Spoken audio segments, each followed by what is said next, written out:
नमस्कार, आप सभी को इजी टेक एकेडमी के डिजिटल प्लेटफॉर्म पर आप सभी का स्वागत है। बात करते हैं विज्ञान के क्वेश्चनों की। आज का टॉपिक है प्रकाश। कल भी हमने परावर्तन पढ़ा था, आज भी हम परावर्तन पढ़ेंगे। इससे रिलेटेड एग्जाम में क्वेश्चन आता है, जैसे रेलवे का में, सीईटी के में, राजस्थान पुलिस, दिल्ली पुलिस, सभी एग्जामों में क्वेश्चन पूछे जाते हैं। तो देखो फर्स्ट क्वेश्चन आपके पास बोर्ड पर। फर्स्ट क्वेश्चन क्या कहता है, गोलीय दर्पण के ध्रुव और फोकस दूरी के बीच की दूरी कितनी होगी। गोलीय दर्पण का ध्रुव और फोकस के बीच की, यानी कि ये हमारे पास में गोलीय दर्पण है एक,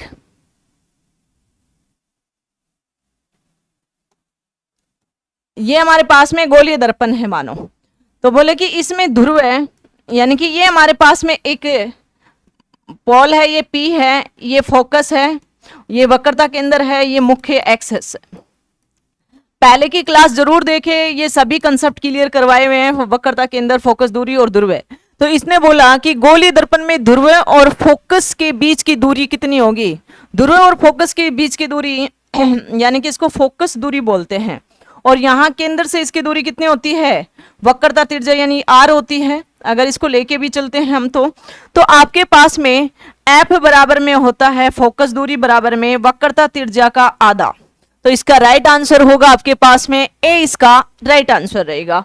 और जितना भी कंसेप्ट आपको क्लियर करना है तो पहले की क्लास जरूर देखें, परावर्तन की क्लास बी प्रकाश में क्लास जरूर देखें आप। अगली क्वेश्चन की अगर हम बात करें तो अगला क्वेश्चन क्या कहता है, एक गोलीय दर्पण एक सीधा तथा छोटा प्रतिबिंब निर्मित करता है। गोलीय दर्पण के बारे में सही कथन की पहचान कीजिए। देखो इसमें दर्पण अवतल है, इसने तो गोलीय बोला तो अवतल तो बोला ही नहीं, तो ये तो गलत आंसर है। दर्पण एक आभासी प्रतिबिंब निर्मित करता, हाँ करता है दर्पण आभासी। दर्पण की फोकस दूरी धनात्मक होती है उत्तल की फोकस दूरी धनात्मक होती है। तो इसका राइट आंसर कौन सा है आपके पास में, यानी कि इसका राइट आंसर है बी और सी। यानी कि आपके पास में ये भी नहीं है, ए और बी ये भी नहीं है, केवल बी भी नहीं है, बी और सी, यानी कि डी इसका राइट आंसर है। अगले क्वेश्चन की यदि हम बात करें तो अगला क्वेश्चन क्या कहता है, नई कार्तिक चिन्ह परिपाटी का पालन करते हुए किसी उत्तल दर्पण की वक्रता केंद्र 18 सेंटीमीटर पर स्थित है, तो उसका फोकस पर स्थित कितना होगा। भाई वक्रता केंद्र से ये 18 सेंटीमीटर पर, यानी कि ये क्या होगी, त्रिज्या होगी, ये रेडिएशन हो गया। तो बोले इस फोकस पर कितना है इस ध्रुव से, तो आपके पास में पता है कि फोकस बराबर में क्या होता है, फोकस दूरी बराबर में वक्रता त्रिज्या की आधी। तो वक्रता त्रिज्या की आधी कर दोगे कि आर बाई क्या होगा 2, यानी कि यहाँ पे आर कितना है आपके पास में 18 है, और यहाँ पे क्या कर दोगे 2, यानी कि 9 सेंटीमीटर होगी। और हमेशा देखना उत्तल दर्पण का फोकस दूरी हमेशा धनात्मक होती है। फोकस दूरी हमेशा क्या होगी, धनात्मक होगी, और अवतल की फोकस दूरी हमेशा क्या रहेगी, ऋणात्मक रहेगी। उत्तल की धनात्मक रहेगी, अवतल की हमेशा ऋणात्मक रहेगी। तो इसका राइट आंसर है डी इसका राइट आंसर है। अगले क्वेश्चन की अगर हम बात करें तो अगला क्वेश्चन क्या कहता है, किसी वस्तु को एक 6 सेंटीमीटर फोकस दूरी वाले अवतल दर्पण के सामने 24 सेंटीमीटर की दूरी पर रखा जाता है, तो दर्पण द्वारा उत्पन्न आवर्धन क्या होगा। इसने सबसे पहले तो दर्पण दिया अवतल, तो जो मान है हमारे पास में, यानी कि फोकस दूरी का मान कितना है, तो -6 सेंटीमीटर होगा। अगला u का मान कितना है, जो वस्तु की दूरी है, -24 सेंटीमीटर होगा। v आपसे निकालोगे तो एक दर्पण का संबंध होता है, दर्पण प्रतिबिंब का संबंध होता है, दर्पण के रिलेशनशिप होता है 1/f 1/u प्लस 1/v। ये वैल्यू पुट कर दो आपके पास में 1/-6 1/u की जगह -24 प्लस का 1/v। अगर इसको आगे सोल्व करते हो तो 1/v बराबर में क्या हो जाएगा, 1/24 माइनस का 1/6। यहां पे आपने लघुत्तम लिया 24 लघुत्तम आ गया, यहां पे क्या आया 1, यानी कि 24 में भाग जा रहा है तो ये क्या हो जाएगा 3, और ये क्या हो जाएगा, सॉरी ये तो 1 ही होगा भाई। 24 में भाग दोगे तो आपके पास में क्या होगा, 24 में भाग दोगे तो क्या होगा, एक बार जाएगा, और ये कितनी बार गया, 6 बार, 3 बार गया, माइनस का 3, तो यहाँ पे क्या बचा, माइनस का 3/24, यानी कितना हो जाएगा, माइनस का 1/8। ठीक है, तो v बराबर में क्या हो गया, माइनस का 8 सेंटीमीटर। अब इसने पूछा है कि आवर्धन, आवर्धन यानी कि m, और इन सभी के कंसेप्ट इससे पहली क्लास में करवा चुके हैं, उसको m से रिप्रेजेंट करते हैं। ये वैल्यू होती है अवतल की v माइनस v अपॉन में u, तो ये वैल्यू पुट करोगे तो ये माइनस आपके पास में, v की वैल्यू कितनी है आपके पास में, 8 है। ठीक है, और ये भी क्या है, माइनस में है, और u की वैल्यू कितनी है आपके पास में, माइनस का, तो माइनस माइनस से कैंसिल आउट, ये कितना हो जाएगा, 3, यानी कि m बराबर में हो जाएगा माइनस का 1/3। तो इसका राइट आंसर कौन सा रहेगा, माइनस का 1/3, यानी कि m बराबर में क्या हो गया, 1/3, यानी कि b इसका राइट आंसर है। b इसका क्या है, राइट आंसर है। अगले क्वेश्चन की यदि हम बात करें तो अगला क्वेश्चन क्या कहता है, अगला क्वेश्चन कहता है किसी वस्तु को एक 12 सेमी फोकस दूरी वाले अवतल दर्पण के सामने 8 सेमी दूरी पर रखा गया, तो उसका प्रतिबिंब की दूरी, प्रतिबिंब मतलब v ज्ञात करना है। यहाँ पे f दे दिया आपके पास में माइनस का 12 सेंटीमीटर, और u दे दिया आपके पास में माइनस का 8 सेंटीमीटर, और आपसे v पूछा गया है। तो वही रिलेशनशिप, दर्पण का संबंध क्या होता है, 1/f, 1 अपॉन में u प्लस में 1/v।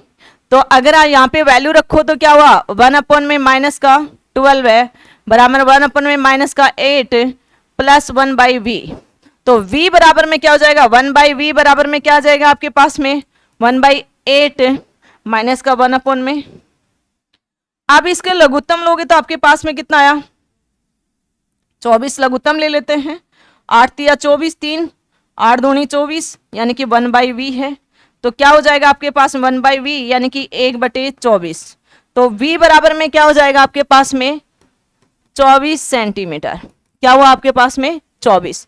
तो इसका राइट आंसर कौन सा है, डी इसका राइट आंसर है। प्लीज चैनल को लाइक शेयर सब्सक्राइब करना और अपने दोस्तों से भी करवाना। अगले क्वेश्चन की अगर हम बात करें तो अगला क्वेश्चन क्या कहता है, दंत चिकित्सा द्वारा मरीजों के दांतों के बड़े प्रतिबिंब देखने के लिए किस प्रकार के दर्पण का उपयोग किया जाता है, यानी कि किसका, अवतल का, सर्च लाइट हुआ, ठीक है, इनमें सब में किसका किया जाता है, अवतल दर्पण का उपयोग किया जाता है।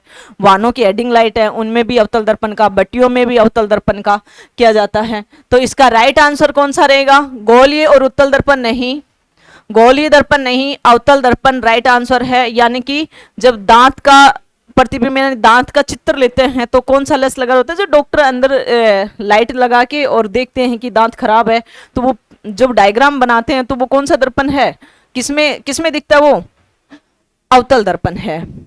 अगले क्वेश्चन की अगर हम बात करें तो अगला क्वेश्चन क्या कहता है, निम्नलिखित में कौन सा वस्तु का बड़ा आभासी प्रतिबिंब निर्मित कर सकता है, हमेशा ध्यान रखना अवतल दर्पण ही करता है।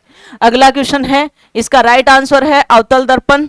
लेंस नहीं है भाई, ये अवतल लेंस नहीं है, ध्यान रखना। समतल दर्पण भी नहीं है, उत्तल दर्पण भी नहीं है, लेंस अलग से पढ़ेंगे, उत्तल अवतल लेंस अलग से पढ़ेंगे भाई, ध्यान रखना। अगले क्वेश्चन की अगर हम बात करें तो अगला क्वेश्चन क्या कहता है, वाहनों की हेडलाइन में प्रयुक्त दर्पण कौन सा है। प्लीज इन सभी क्लासेस के लिए क्लास इससे पहले वाली क्लास जरूर देखना, जो सभी कंसेप्ट क्लियर हो जाएगा परावर्तन का। तो इसके लिए कौन सा है भाई, अवतल दर्पण, ना तो समतल ना उत्तल, ना उत्तल दर्पण उत्तल समतल, आंसर डी केवल अवतल दर्पण। अगला क्वेश्चन है आपके पास में, अगला क्वेश्चन क्या कहता है, एक गोलाकार दर्पण को किसी परावर्तक सतह के अंदर की ओर मोड़ दिया जाए, अंदर की ओर मोड़ दिया भाई, परावर्तक सतह को अंदर की ओर मोड़ दिया तो कहलाता है, क्या कहलाता है, ये तो अवतल दर्पण ही हो गया। अवतल बोल दो, अवतल दर्पण बोल दो, या इसको क्या बोल सकते हो, हबीसारी, हबीसारी दर्पण भी बोल सकते हो। तो इसका राइट आंसर कौन सा रहेगा, जैसे नाई के शीशे वगैरह के लिए सब में यही दर्पण काम में लिया जाता है, तो अवतल दर्पण, ये बाकी समतल दर्पण नहीं, उत्तल दर्पण भी नहीं, समोलोत्तक दर्पण भी नहीं, ठीक है, राइट आंसर है अवतल दर्पण। अगला क्वेश्चन है आपके पास में, एक अवतल दर्पण के वक्रता केंद्र पर एक वस्तु रखी गई है, तो वक्रता प्रतिबिंब कहां पर बनेगा। देखो एक ये अवतल दर्पण है, यानी कि ये हमारे पास में एक्स एक्स है, ये पोल्स है, ये मेरे पास में क्या है, फोकस है, ये मेरे पास में वक्रता केंद्र है, और ये मेरे पास में मुख्य एक्स एक्स है। भाई देखना मुख्य एक्स है, तो इसने बोला कि भाई कोई वस्तु वक्रता केंद्र पर रख दिया, यहाँ पे ये वक्रता केंद्र है, यहाँ पे इसने रख दिया कि भाई ये वस्तु वक्रता केंद्र पे रख दी, ये वस्तु है ए। आपको नियम पहले की क्लास में बता चुके कि 4 नियम फॉलो करते हैं कि इससे एक ओरिजिनल से 2 रे निकालते हैं। तो फर्स्ट निकाली इस एक्स एक्स के समांतर, ये इस दर्पण से टकराई, वापस फोकस से आके नीचे आ गई, ठीक है, यानी कि यहां से टकराई, वापस यहां से जाके नीचे आ गई। अब दूसरी रे हम निकालते हैं फोकस से, यानी कि दूसरी ओरिजिनल से क्या करते हैं, फोकस से निकाला, और इससे जाके मुख्य एक्स के क्या आ जाएगी, समांतर आ जाएगी। मुख्य एक्स के क्या आ जाएगी भी, मुख्य एक्स के समांतर आ जाएगी।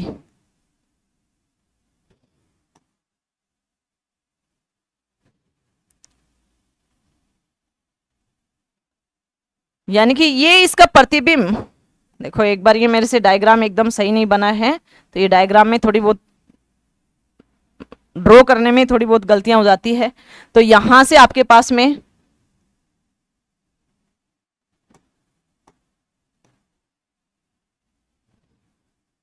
ये था आपके पास में फोकस, और ये था वक्रता तिरछा। यहां पे अगर हम बात कर रहे हैं कि जब मुख्य एक्स के समांतर लेते हैं तो ये यहां से प्रत्यावर्तक होके फोकस के अंदर से गुजरती है, ठीक है। अब दूसरी हमने फोकस से गुजारी तो मुख्य एक्स के क्या हो जाएगी, समांतर होके गुजरेगी। तो ये जो प्रतिबिंब बना ये फोकस से जस्ट उल्टा बना और फोकस पे बना, ये ए का प्रतिबिंब है। तो राइट आंसर कौन सा है, फोकस और वक्रता केंद्र के बीच में बनेगा नहीं, फोकस पर बनेगा नहीं, वक्रता केंद्र से परे बनेगा नहीं, वक्रता केंद्र पर बनेगा, यानी कि डी इसका राइट आंसर है। और ऐसे क्वेश्चन बहुत बार पूछे जा रहे हैं आपसे। तो इसका जहां पे ये क्रॉसिंग होती है वहीं पे इसका प्रतिबिंब बनता है। तो इसलिए पहले की क्लास आप जरूर देखना, मैं बार बार बोल रही हूं आपको, क्योंकि इसके कंसेप्ट के लिए पहले की क्लास देखनी बहुत जरूरी है। अगला क्वेश्चन है, निम्न में से किसमें अवतल दर्पण का प्रयोग नहीं होता है, निम्नलिखित में से किसमें अवतल दर्पण का प्रयोग नहीं होता है, बताओ किसमें नहीं होगा। सर्च लाइट में अवतल का होता है, पश्चदर्शी दर्पण, देखो जब गाड़ी वाड़ी चलाते हो ना तो साइड में मिरर होता है पीछे के वाहन वगैरह देखने के लिए, वो उत्तल दर्पण होता है, हमेशा ध्यान रखना। तो इसमें उत्तल दर्पण का हो रहा है, और इसने बोला कि अवतल दर्पण का नहीं होता है, इसमें उत्तल दर्पण का है। तो राइट आंसर ये है, सौर भट्टी में, गाड़ी की हेडलाइट में, इन सभी में अवतल दर्पण का उपयोग होता है।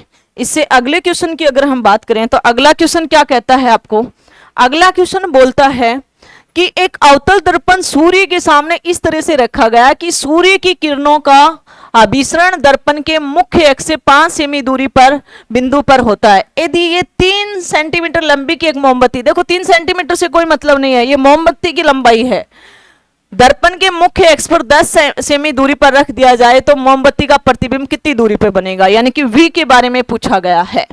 तो यहां पे आपको पास में सबसे पहले तो अवतल दर्पण दिया, तो F बराबर में कितना है आपके पास में, यानी कि -5 सेंटीमीटर, और U बराबर में कितना हो गया, -10 सेंटीमीटर, और आपसे V पूछा गया है। तो देखो संबंध क्या होता है दर्पण के, F 1/F अपॉन में 1/U plus 1/V, value put कर दो, V की निकालनी है, 1 अपॉन -5 बराबर में, ये माइनस अवतल दर्पण की वजह से ले रहे हैं, ध्यान रखना, -10 प्लस 1/V, अगर इसको आगे सोल्व करोगे तो 1/V बराबर में 1/10 -1/5, इसका लघुत्तम लोगे तो आपके पास में 50 आया, यहाँ पे आपके पास में क्या आ जाएगा 5, और यहाँ पे क्या आ जाएगा 10 आ जाएगा लघुत्तम लोगे तो यहाँ पे -5/50 यानी कि -1/10, तो V बराबर में क्या हो जाएगा -10 सेंटीमीटर, और ये प्रतिबिंब की कह रहा है तो आप 10 सेंटीमीटर ले लोगे। तो इसका राइट आंसर कौन सा हो जाएगा, डी इसका राइट आंसर हो जाएगा।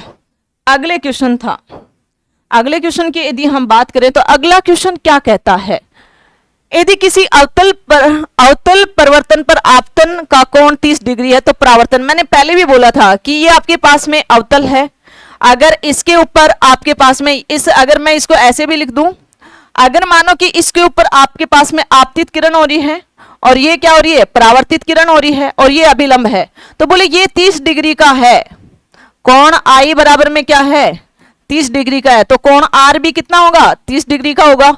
तो इसका राइट आंसर कौन सा है आपके पास में, यानी कि सी इसका राइट आंसर है। अगले क्वेश्चन की यदि हम बात करें तो अगला क्वेश्चन क्या कहता है आपको, अगला क्वेश्चन कहता है एक वस्तु की उस अवतल शीशे से दूरी ज्ञात करे जिसका फोकल दूरी 10 सेंटीमीटर और उसकी वास्तविक प्रतिबिंब का आकार वस्तु के आकार से 4 गुना है। उसने बोला f बराबर में है -10 सेंटीमीटर, और उसने बोला कि जो वस्तु की दूरी है वो x है और जो प्रतिबिंब की दूरी है वो 4 गुना है, तो v बराबर में क्या है, 4x है। ठीक है, अब इस रिलेशन की बात करें तो प्रतिबिंब दर्पण का संबंध है 1/f 1/u + 1/v। अब अगर मैं बात करूं तो 1/f है, यानी कि 1/-10 1 में x प्लस में 1 में 4x। अगर इधर का लघुत्तम लेते हो तो आपके पास में 4x आता है, और यहाँ पे 4 + 1 लघुत्तम लिया तो -10। यहाँ पे आपके पास में आगे 1 में -10 बराबर में 5/4x आता है। इसको वज्र गुणा करते हो तो आपके पास में क्या आता है, 4x बराबर में -50, तो x बराबर में क्या आ जाएगा, -50/4। ये कितना हो जाएगा, 1, 4 का भाग दोगे 1, 2 और ये क्या होगा 5 सेंटीमीटर। ये माइनस हटा दो, यानी कि u बराबर में क्या हो जाएगा 12.5 सेंटीमीटर। ये अवतल की वजह से माइनस चिन्ह आ रहा है, ये ध्यान रखना। तो इसका राइट आंसर कौन सा होगा, डी इसका राइट आंसर रहेगा। अगले क्वेश्चन की यदि बात करें तो अगला क्वेश्चन क्या कहता है, एक अपसारी दर्पण भी कहा जाता है। एक अपसारी दर्पण को क्या कहा जाता है, देखो अभिसारी कौन सा होता है, अवतल होता है, और अपसारी उत्तल होता है। अपसारी कौन सा होता है, गोलीय दर्पण 2 प्रकार के होते हैं ना, ये कौन सा होता है, उत्तल। तो इसका राइट आंसर है बी। तो प्लीज चैनल को लाइक शेयर सब्सक्राइब करना और अपने दोस्तों से भी करवाना। जय हिंद जय भारत।